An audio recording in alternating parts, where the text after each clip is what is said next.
My fear of water. I've always had a terrible fear of being submerged completely in water. Not that I can't swim or anything. My dad made me learn. He said I almost drowned when I was really young. I was afraid of it because, for as long as I can remember, whenever I'm underwater and look up at the surface, I see a woman reaching down to me with a warm smile, with glowing golden hair and dark blue eyes. Even if it's just in a bathtub, it always happened. It was just normal for me, but I never got used to it. It was unnerving, but also soothing at the same time. She always made me feel like it was okay. I still avoided it though, because I was just a kid and it was really freaky.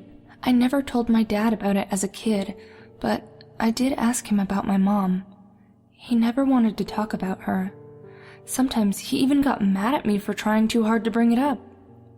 It was only recently that I described this apparition to him. He nearly drove into a telephone pole.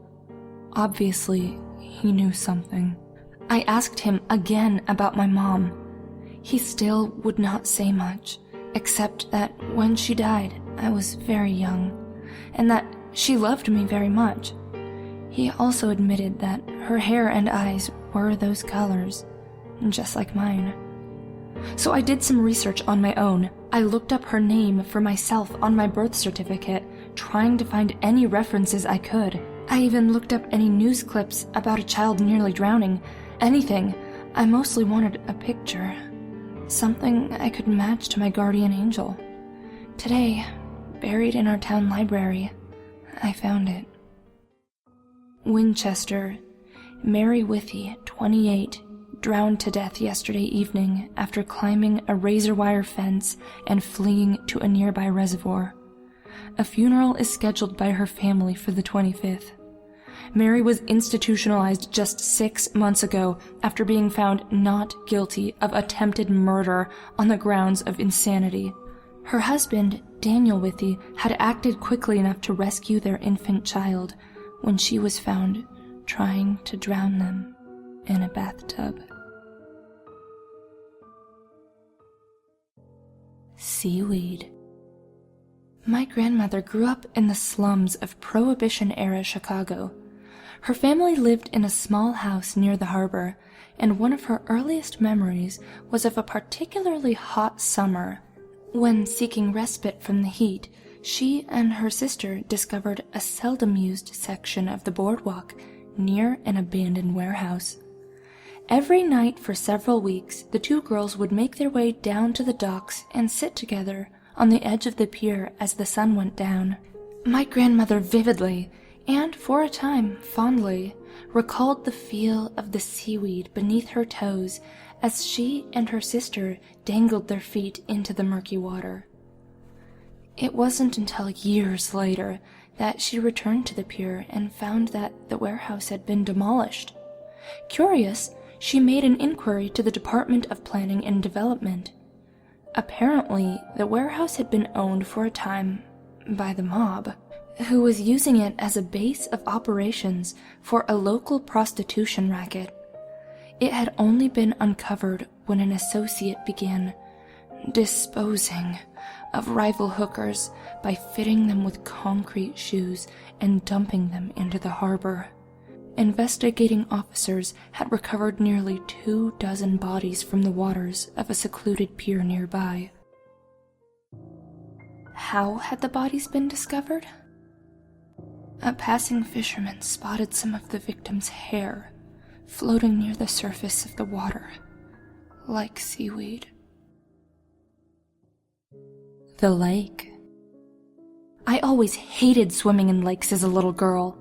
It wasn't the weird creatures fluttering about in the deep, or the thought of the odd pinching crawdad lingering beneath the sand, or the shattered glass of drunken teenagers smashed on rocks and left to the slow tide every morning. No, what bothered me was much, much worse. The reeds beneath the cattails and wading in the murky, dirty water made the goosebumps on my body rise.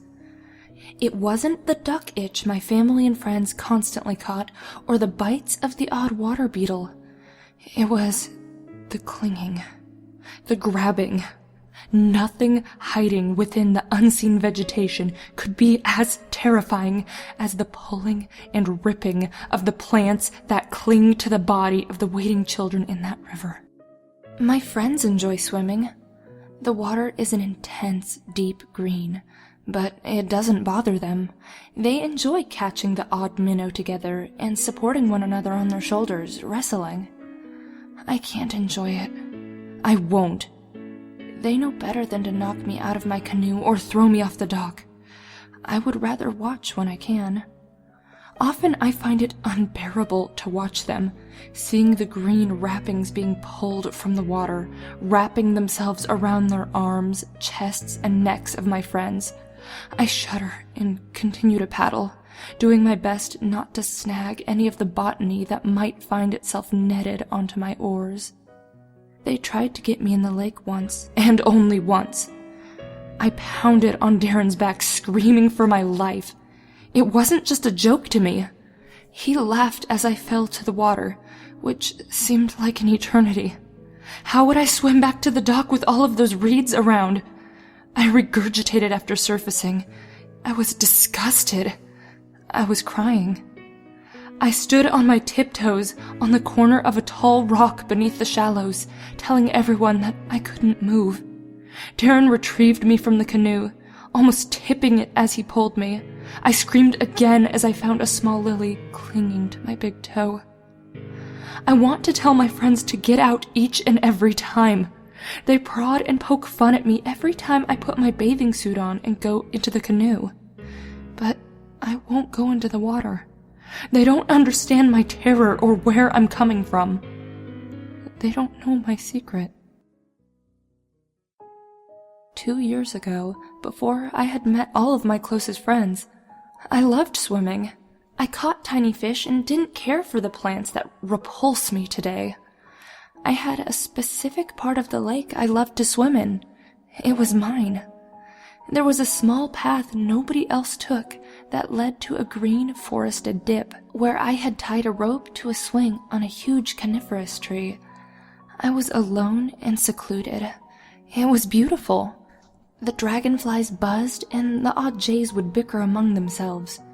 It was wonderful. It was my sanctuary. That one night I remember the best. I had gone for a run through the forest with my homemade fishing rod, using corn as bait. I had just slipped into my bathing suit and hopped into the water when my grandmother had called me on my walkie-talkie to come inside and get dried off. It was getting dark, but it was too late. I couldn't get out of the water. I couldn't move. I was snagged on something. It gripped me hard around my ankle as I waited with the skills I learned in level 4 swimming.